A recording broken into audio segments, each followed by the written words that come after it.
Project Fortitude has a central aim, and that's to improve children's legal capability, and that means really their ability to effectively manage the many law-related issues they encounter in their day-to-day lives, so at school or at home or in their communities.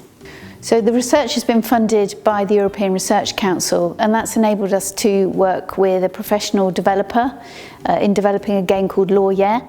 But the key thing is that we've also worked with lots of children and young people, and we've been really fortunate to work especially with some child and young people advisory boards who've helped us sort of consistently along the way, which has been amazing.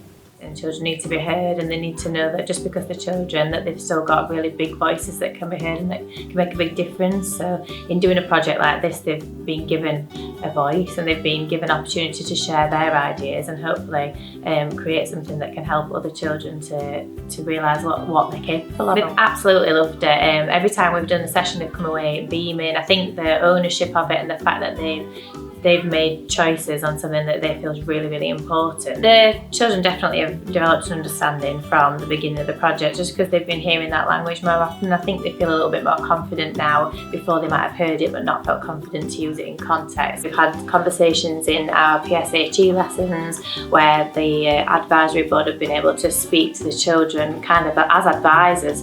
Well, I think it's really important that children are involved in the ideas, the look, the feel, everything about the game, because at the end of the day the game is for them and it's about getting them engaged and excited and being able to present the world in a way that is understandable, because it's so different to the kind of grown-up world, and they have some great ideas.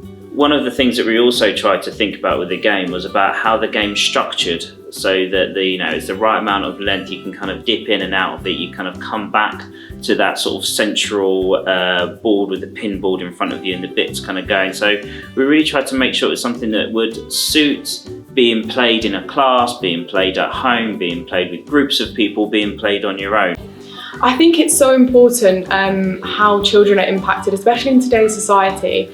They have a lot more power than they're actually recognised as having currently. I think they're becoming so much more aware of their surroundings, of how life can affect them, and of how powerful they are as individuals as well. That this is really empowering them, and they can actually see that they have these rights and that they can be protected.